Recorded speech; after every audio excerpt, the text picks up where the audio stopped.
បាទសួស្តីបងប្អូនពុំមិញទាំងអស់គ្នាថ្ងៃនេះខ្ញុំមកធ្វើមុខម្ហូបថ្មីបងប្អូនណា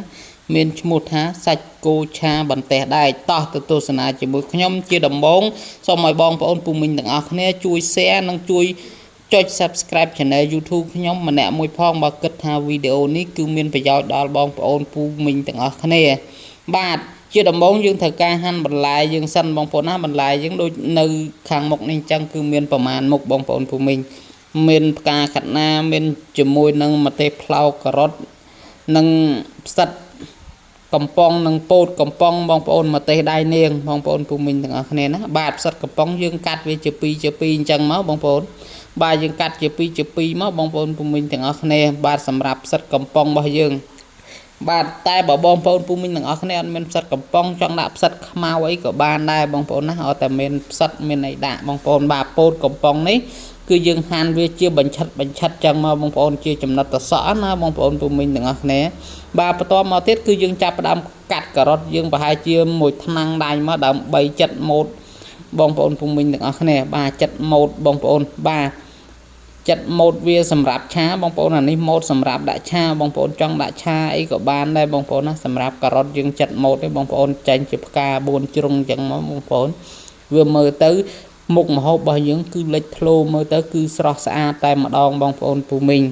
បាទសម្រាប់ការ៉ុតបងប្អូនបាទការ៉ុតឆានេះគឺយើងអាចចិតបានច្រើនម៉ូតទៅបងប្អូនបាទបន្ទាប់មកយើងហាន់វាស្ដើងអញ្ចឹងមកបងប្អូនបាទតាមតម្រូវការដែលពូមីងបងប្អូនចង់បានណាបងប្អូនធ្វើច្រើនហាន់ឲ្យធ្វើវាច្រើនទៅបងប្អូនបន្ទាប់មកយើងយកខ្ទឹមបារាំងមួយចំហៀងមកបងប្អូនបាទខ្ទឹមបារាំងមួយចំហៀងយើងហាន់វាស្ដើងយើងដាក់ក្នុងចានមួយលើសិនទៅបងប្អូនពូមីងទាំងអស់គ្នាណាដល់ពេលឆាគឺឆាមួយផ្លេតទេបងប្អូនពូមីងទាំងអស់គ្នាគឺលឿនមែនតែនបងប្អូនណាបន្ទាប់មកទៀតគឺយើងចាប់ផ្ដើមហាន់សាច់គោបងប្អូនបាទសាច់គោយើងរើសយកសាច់គោដែលល្អសាច់គោដែលផុយមកបងប្អូនសាច់ដែលផុយណាបាទយើងហាន់ជាប្រទេសស្ដើងមកល្មមមកបងប្អូនបាទស្រេចតែបងប្អូនពូមីងទាំងអស់គ្នាចូលចិត្តបងប្អូនពូមីងចង់ហូបសាច់ជ្រូកក៏បានដែរបាទអត់បញ្ហាអីទេយើងគ្រាន់តែហាន់វាស្ដើងល្អអញ្ចឹងមកបងប្អូនពូមីងណាបាទយើងហាន់តែស្ដើងល្អអញ្ចឹងទៅយើងចាប់ផ្ដើមដាក់វាមកលើសិនទៅបងប្អូនចាំពេលដល់ពេលឆាយើងឆាយកតែម្ដងបងប្អូនណាតែមួយផ្លេតគឺឆ្អិនហើយបងប្អូនពូមីងទាំងអស់គ្នាបាទឥឡូវគ្រឿងផ្សំយើងគឺយើងហាន់រួចហើយបងប្អូនពូមីងឥឡូវនេះគឺយើងចាប់ផ្ដើមឆាបងប្អូនបាទយើងធ្វើការបើកភ្លើងដាក់ទឹកដើម្បីស្រុះបន្លែរបស់យើងសិនបងប្អូនពូមីងទាំងអស់គ្នាណាបាទបន្លែយើងដែលហាន់ទុកនេះមានផ្កាខាត់ណាមានម្ទេសដែកម្ទេសផ្លោកជាមួយនឹងផ្សិតជាមួយនឹងការ៉ុតជាមួយនឹងឈ្នាតពោតបងប្អូនបន្ទាប់មកគឺយើងផ្សំគ្រឿងបងប្អូនពូមីងទាំងអស់គ្នាបាទមានស្ករប៊ីចេងម្សៅស៊ុបអីអញ្ចឹងមកបងប្អូនពូមីងទាំងអស់គ្នាណាបាទប៊ីចេងម្សៅស៊ុបអីនិងម្រេចបងប្អូនបាទម្រេចយើងលួចម្រេចបន្តិចបងប្អូនពូមីងទាំងអស់គ្នាបាទយើងដាក់ទឹកស៊ីអ៊ីវប្រហែលជាកន្លះស្ព្រាបាយបន្ទាប់មកគឺយើងដាក់ទឹកស៊ីអ៊ីវខាប់ប្រហែលជាកន្លះស្ព្រាកាហ្វេបន្ទាប់មកគឺយើងដាក់ស្រាចិនដើម្បីជំនួយឲ្យមុខម្ហូបយើងវាកាត់ក្លិនឆ្អាបកាត់ក្លិនជាតិសាច់គោហើយឲ្យធ្វើឲ្យសាច់គោនឹងវាផុយបងប្អូនបន្ទាប់មកគឺយើងដាក់ប្រេងខ្យងប្រហែលជា2ស្លាបព្រាបាយមកបងប្អូនបន្ទាប់មកគឺយើងចាប់ផ្ដើមដាក់ទឹកប៉េងប៉ោះប្រហែលជា2ស្លាបព្រាបាយបន្ទាប់មកទៀតគឺយើងចាប់ផ្ដើមដាក់ទឹកម្ទេសប្រហែលជា1ស្លាបព្រាបាយបងប្អូនបាទយើងដាក់ផ្សំគ្រឿងវាទុកអញ្ចឹងហើយយើងដួសខ្ទឹមដាក់ពីលើសាច់គោនឹងបន្តិចមកបងប្អូនពូមីងទាំងអស់គ្នាណា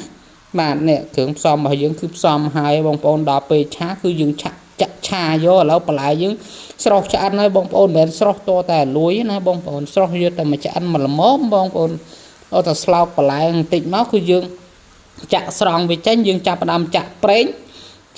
ហើយយើងចាក់គ្រឿងផ្សំសាច់គោយើងម្ទេសដៃនាងខ្ទឹមក្រហមយើងហ្នឹងដាក់ឆាយកតែម្ដងបងប្អូនពូមីងបន្ទាប់មកឆាតែមកត្រឡប់គឺយើងចាប់ផ្ដើមដាក់អាបន្លែស្រស់យើងបាញ់មិញហ្នឹងបងប្អូនចាក់ចូលហើយយើងឆាត្រឡប់យកតែម្ដងបងប្អូនណាឆាឲ្យតែមើលឲ្យតែសាច់គោហ្នឹងវារៀងឆ្អិនបន្តិចយើងចាប់ផ្ដើមចាក់ស្រាចិនចូលមកបន្តិចទៀតបងប្អូនបាទចាក់ស្រាចិនចូលមកបន្តិចហើយយើងចាក់ទឹកថែមប្រហែលជា3-4ស្លាបព្រាបាយមកបងប្អូនដើម្បីឲ្យឆាយើងហ្នឹងកុំឲ្យវាគោកខ្លាំងពេកវាមើលទៅរៀងមានទឹកបន្តិចបងប្អូនពូមីងទាំងអស់គ្នាណាហើយចង្ក្រានមួយទៀតយើងចាប់ផ្ដើមដុតប្រទេសដៃយើងឲ្យក្តៅល្អបងប្អូនហើយយើងដាក់ជាមួយនឹងប្រេងម្ទេសបន្តិចមកបងប្អូនដាក់ជាមួយនឹងប្រេងម្ទេសបន្តិចមកបងប្អូនពូមីងទាំងអស់គ្នាណា ដែលជាមួយប្រេងម្ទេសបន្តិចយើងឆាវាកលាស់វាទៅឆ្អិនសាច់គោមកបងប្អូនបាទកលាស់ឲ្យឆ្អិនសាច់គោយើងធ្វើការបិទទៅយើងចាប់ផ្ដើមចាប់ប្រទេសដែរយើងដាក់លើក្តារអញ្ចឹងមកបងប្អូនណាដាក់លើក្តារអញ្ចឹងយើងចាប់ផ្ដើមដាក់ប៊ឺបងប្អូនដាក់ប៊ឺហ្នឹងឲ្យវាលាយបន្តិចយើងចាប់ផ្ដើមដាក់ខ្ទឹមបារាំងដែលខ្ញុំហាន់ស្ដើងបាញ់មិញហ្នឹងបងប្អូនដាក់អញ្ចឹងទៅទើបវាឈ្ងុយបងប្អូនពុំមីងទាំងអស់គ្នាណាបន្ទាប់មកយើងលើកឆាដែលយើងឆាបាញ់មិញបងប្អូនណាឆាបាញ់មិញយកមកស្រោចពីលើប្រទេសដែកហ្នឹងមកបងប្អូនដាក់មកពេញអញ្ចឹងមកបងប្អូនពុំមីងគឺជាការស្រេចហើយបាទអរគុណជម្រាបលា